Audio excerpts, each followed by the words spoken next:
Di sini saya akan membahas tentang pengertian dari ekoludisme.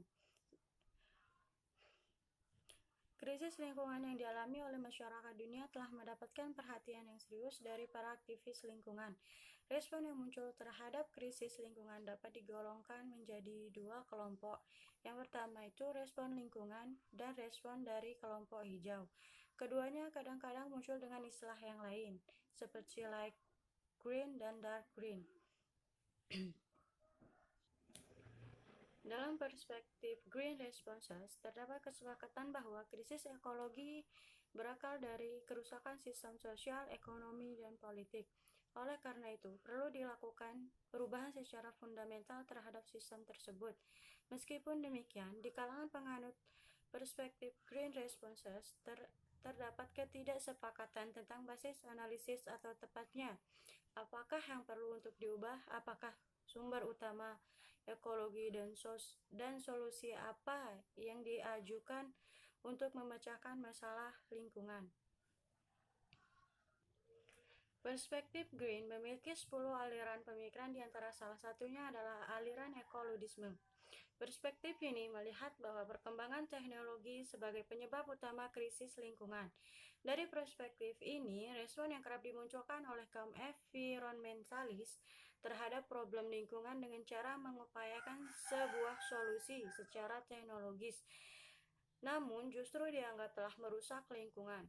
Menurut para penganut aliran ini, kemajuan teknologi lebih jauh yang diyakini memberikan beberapa keuntungan hanya akan meningkatkan ongkos lingkungan dan ongkos sosial, namun tidak memberikan manfaat secara langsung bagi kemanusiaan.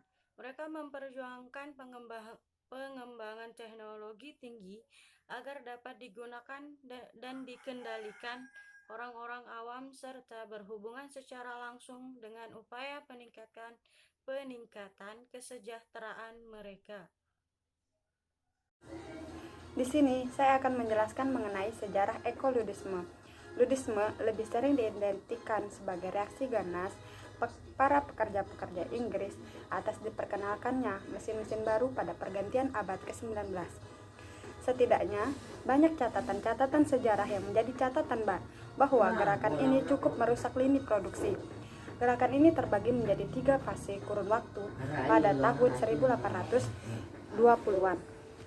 Yang pertama yaitu pekerja pembuat stoking dari Nottingham yang berjuang melawan praktek pemburuan dan eksploitasi terhadap pekerja di bawah umur yang tidak terampil. Gerakan mereka adalah gerakan menghancurkan mesin. Yang kedua yaitu tukang tanaman dari West Riding yang melakukan perlawanan terhadap mesin-mesin yang berpotensi menggantikan pekerjaan mereka. Yang ketiga yaitu penenun Lasker yang menolak menggunakan mesin tenaga uap. Secara singkat, memang gerakan ludisme seolah-olah gerakan anti kerja karena melakukan penghancuran atas mesin-mesin produksi. Tetapi jika kita sesuaikan dengan konteks pada zamannya, gerakan ludisme ini adalah gerakan yang cukup konservatif karena mempertahankan kerja perakitan yang membutuhkan lebih banyak tenaga kerja manusia. Artinya, ludisme adalah sejarah gerakan pro kerja dikarenakan gerakan ini membela pekerjaan tangan terampil yang melawan mekanisasi. Prinsip-prinsip ekoludisme holistik memahami setiap hubungan dengan hal-hal lainnya sehingga perlu ditinjau secara menyeluruh. Pemahaman holistik mengutamakan keterhubungan daripada keterpisahan. Sistem komunitas masyarakat adalah seluruh sistem kompleks dan interaksi. Pada prinsip ini menganalisis secara keseluruhan bagaimana hubungan makhluk hidup dengan keberlanjutan teknologi tanpa adanya keterpisahan antara keduanya. Sustainable atau keberlanjutan. Prinsip ekoludisme yang keberlanjutan yaitu menciptakan teknologi yang mampu membantu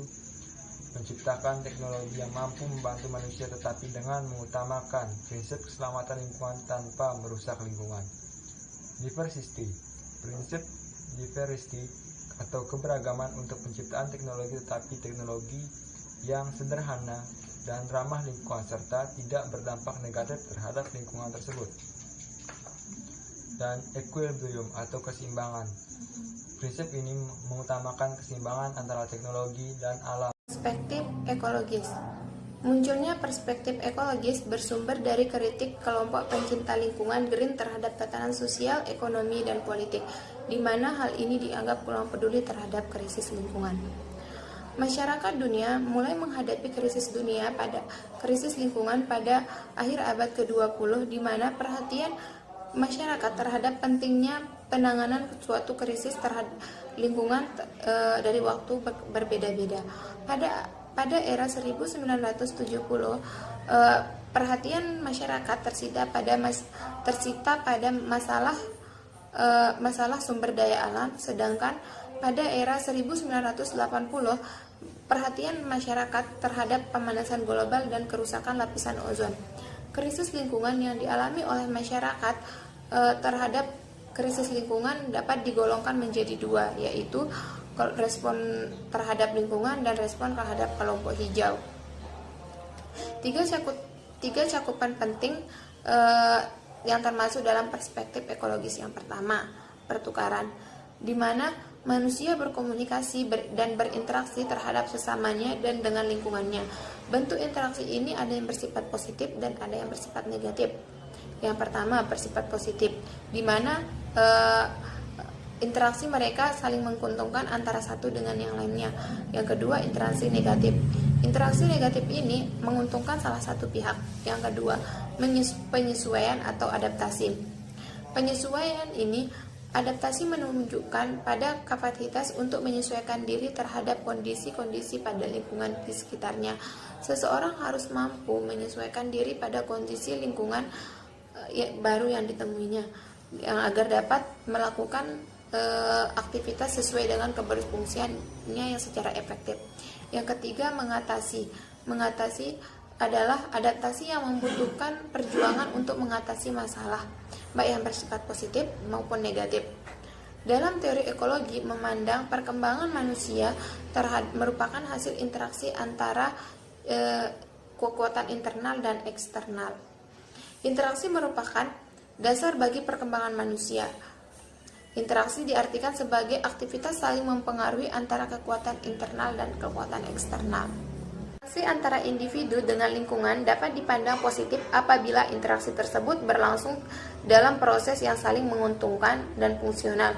Fungsional artinya lingkungan dengan mampu memberikan kemudahan, kesempatan, dan peluang, stimulus, dorongan, dan keteladanan bagi perkembangan fitrah, potensi, dan kompetensi individu secara bermakna.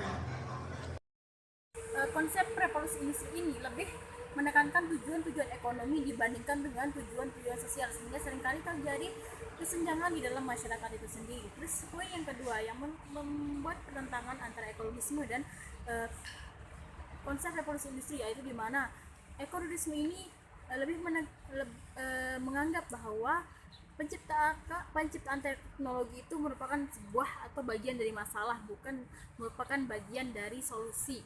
Nah, sedangkan revolusi ini. Jadi kasus yang kami angkat yaitu mengenai limbah pabrik tekstil. Pabrik tekstil CP Sandang Sari ini disegel karena kedapatan tidak optimal dalam mengelola instalasi pengelolaan air limbah atau yang disebut dengan IFAL. Kasus ini terkuak karena adanya pengaduan dari masyarakat terkait pembuangan limbah ke Dinas Lingkungan Hidup.